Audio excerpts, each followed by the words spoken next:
Welcome back to What Arty Noobs with General Disturbance. This is the Centurion Mk. It's a tier 9 British medium tank located on the south spawn of Halluf and under the command of JuniorBritner13. Now I'm not sure if this program has started with the sound, but we'll find out any second. Let's go. Nope, no sound, so we'll restart it. Won't take very long.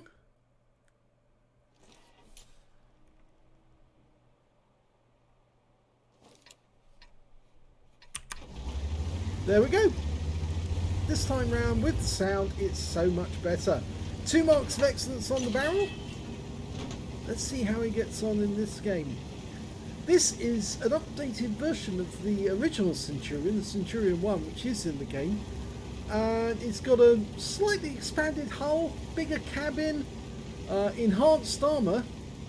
The stuff you can actually see there is explosive reactive armour that's been attached to the outside of the vehicle, but it's actually got better armour than the standard Centurion, and it's also got the capability of mounting the 105mm gun, which is capable of 390 alpha, fires standard APCR, and it's got the ability to carry HESH. So that's capable of doing 480 alpha but only penetrating 210mm, where the APCR does 268. Okay, he's up to the centre line. He's got gun depression 10 degrees. Good first shot. Hits the Object 277, but the Object 277 fires a 13cm shell back and hits him for 425. Yeah, that was a big hit. And it went straight through the frontal armour. But he gets one into the Object 777 version 2 that was following him as well, without any reply.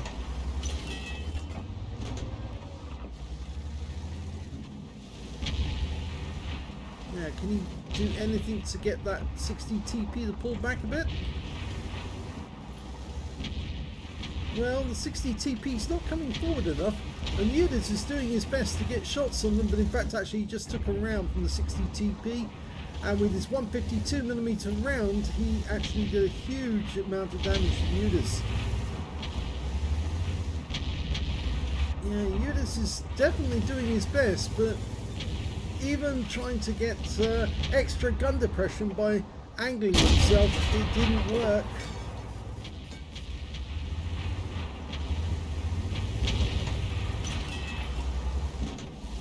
Okay, standard reload is 10.74 seconds. JuniorBritner's got 9.44, so not much of a reduction. Uda's 15-16 is trying a different tactic. They're going after that AMX-30B and pushing him back.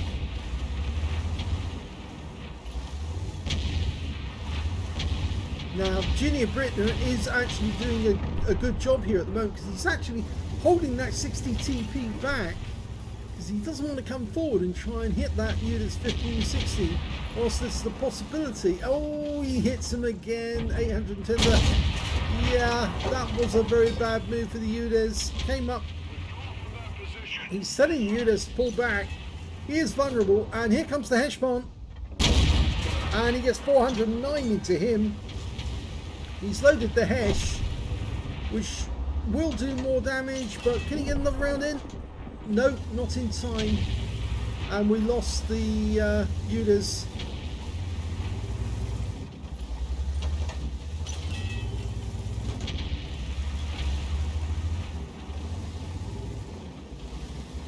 I think that's not explosive reactive armor. Looking at the rear of that Centurion Mk, what I can actually see is the generator from the games where they had the E100 waffle tractor, and I think those were the projectors for that game.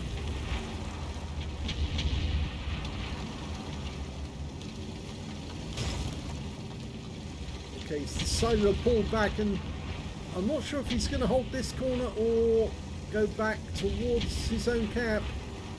Yeah, he's going back towards the cap. The enemy's pushing through on the northwest corner. Okay, somebody spotted him. Maybe the AMX-30 at a distance. Now, oh, took a round from the MX-30, but I have the feeling he might have hit him from all that way away. Arty. Didn't get any sound detection, but we heard the roar from a distance away.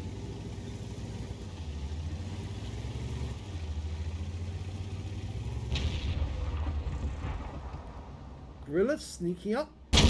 Oh, nice one. Through the gun shield. 368. Okay, now he can hit the Conqueror.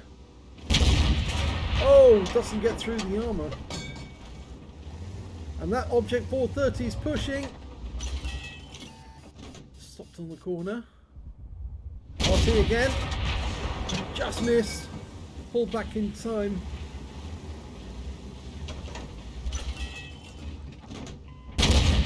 Good shot. Took out the Hesh bomb. Now, can he do the same to the 430? He'd need 2 shots. At least 3 actually to take down. Ow. Took one in the tracks, but at least it's only in the tracks.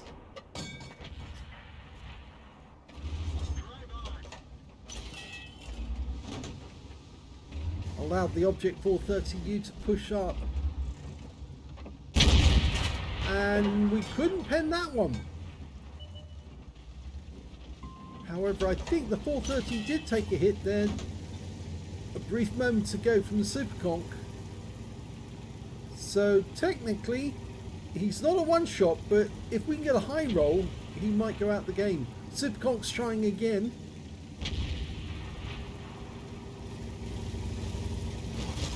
So there's only 3 left on the team. This is going to be a difficult one to win. See the Gorilla 15 moving through the valley again, and this time round he dies. God knows what he was doing, moving backwards and forwards around the valley, but it didn't work out too well for him. So 3 on the team, and they're facing 9 opponents. This is very, very difficult. Well, the Conqueror just took a big hit from the Super Conqueror, and I think the Object 430U is helping. And now we've got the AMX-30B. He sneaked around and has tried to come up behind our guys. Can you get a shot? Yeah, I think he's trying to get the 430U. Nice one! Right through the front of the vehicle. Right through the drive wheel. Spins around, goes back to what he was doing before. Just needs to have a quick peek to see if anybody's trying to cross the valley, because there's a 704 in the other side. In the meantime, the enemy is starting to lose players. T-54 takes one through the front upper plate, and that might have damaged some of his modules. If you remember, they've got their ammo rack and their fuel tank fairly exposed on the front plate. So we were facing 9, now we're facing only 4. Ow! T-54 gets one back, but it's an HE round. I guess he thinks he can't get through the armour of the Centurion 7-1. We've loaded the APCR again. I quite expect that Object 704 to try and cross the valley. I would not be surprised if he poked out here and found him. Yes, there he is. And the 430U. They're both trying to sneak around and outflank the guys. Oh, no, don't try and give the 704 an easy shot. Do what you did before. Take where you took out the AMX-30B. Wait for them to poke and then put a round into them. That's it. Nice! 403 makes them a one-shot. We lost the Superconch. It's 2 versus 4 now. We're outnumbered 2-1. But that 430U is in trouble, and the 704 is coming up. Now he obviously knows that JuniorBritner's here, and the 60TP and the T54 want to move up, but of course they're facing the Object 430U on the other side. And here comes the 430. He's gone.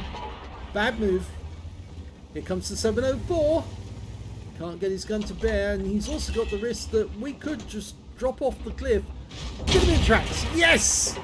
Now, oh, he's fixed his tracks. Now going head to head with a 152mm gun, but we pump one in.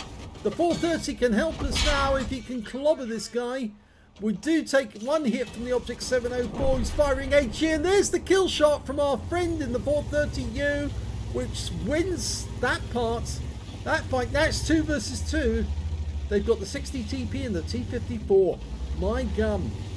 They were outnumbered 3 against 9, and now it's come back to 2 versus 2. They've got a very real chance of winning this, and it's thanks to this 3-tank combination of the Super Conqueror, the Object 430U, and Junior Britner in his 7-1, Centurion 7-1. Now I fully expect one of the enemies going to try and outflank, and that will probably be the T54, but we could probably do the same to him. No, you're not going to climb up there easily. Oh, he's doing it. Okay, gets back.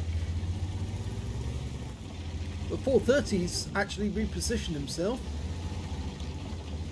I'm wondering if they have actually circled around.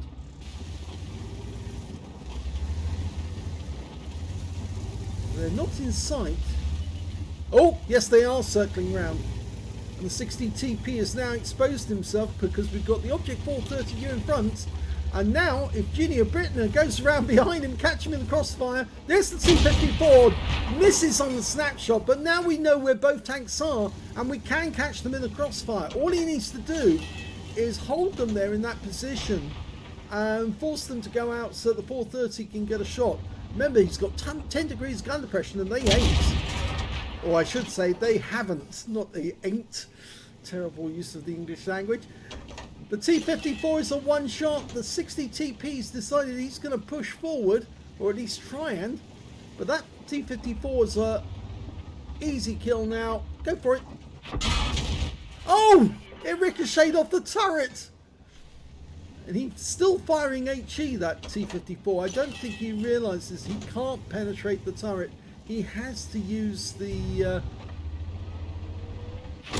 Oh, there goes the T54. Yes, he had to use some APCR, APCR or not HESH rounds, heat rounds to get through, but he just couldn't do it. And that's the 60 TP getting shot in the ass. At the same time, he's being shot in the face, and he's not going to like that. There's nothing he can do about it. He's now caught in a trap. Rock against the wall. He's looking in our direction. That means the 430U gets a clean shot. Now Junior Britner can drive out in the open. He's looking the other way. He's looking the other way. And there's the kill shot from the 430U. And that is a victory. How they won. Amazing. Guns up.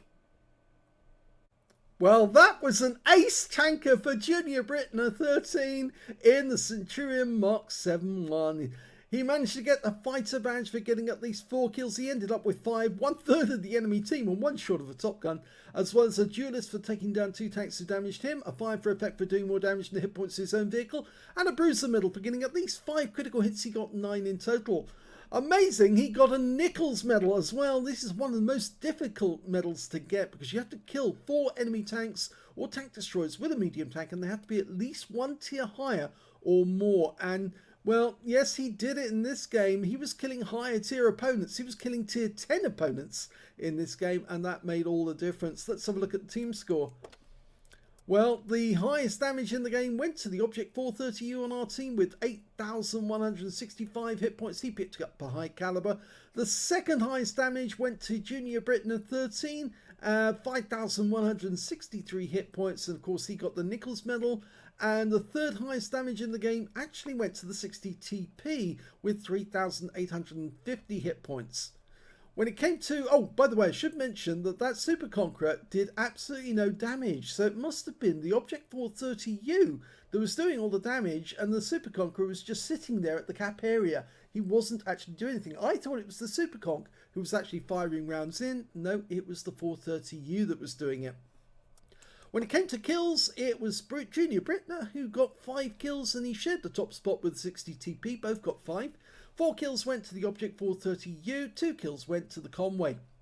When it came to base XP, it's Junior Britner who got the best with 1,564, 1,254 went to the Object 430U, and 906 to the T10. So you can see which pair of tanks were doing all the work. They were the only ones that survived the battle. 28 shots fired, 21 direct hits on the enemy, 16 penetrations, damage of 5,163 hit points, of which 823 were at more than 300 meters. So you can see the vast majority of the damage that Junior Britner was doing was at close range. 7 hits received from the enemy, only one of them actually penetrated. Unfortunately, it was rather a big penetration at that. That was the shot from the 704. And 2 non-penetrations to that game, 4 hits by way of splash damage as well. 830 hit points of damage blocked by armor. 1 enemy vehicle spotted, 9 enemy vehicles damaged, 5 destroyed, and 1,232 hit points of spotting assist. Actually, I'm not sure if the penetrating shot was from the 704, but I think it was. It may have been one of the other ones. So, no, was it the 2? No, it was the 277 right at the start of the game. What am I thinking? Yes, he fired a round, a 13cm round through his upper plate right at the start, but all the other shots were splash ones, even the 704, because he fired HE, so did the T54. On a free-to-play account, he earned 50,803 credits from the game, 25,402 from personal reserves, a total of 76,205 credits altogether. After repair and ammunition resupply, he took away a profit of 31,137. You don't often see that in a free-to-play game where at this tier, where there's premium ammo used, that you actually still make a profit. 1,564 base XP times 2 for the first victory, 782 from personal reserves, 3,910 experience points altogether. That was a very difficult battle to win when they were facing 3 versus 9, outnumbered 3 to 1. Then they took it to 2 to 1, and then finally they got it to 2 to 2. But they did the right thing in the end. Once they worked out that the enemy was trying to outflank them and go around the outside, they could catch them in the crossfire. And, well, it all worked out perfectly in the end. There was no way that they could fire in both directions at the same time. So it was obvious that one of the tanks is going to hit them and the other one was just going to be distracting them. And it worked out beautifully. Well done. Look at that win rate, 8,414. Super Unicum standard in a Centurion Mk 7.1. What a great game. If you enjoyed that battle, please give this replay a nice like. Do subscribe to our channel, leave a little comment down below because it feeds the algorithm. And thank you for watching.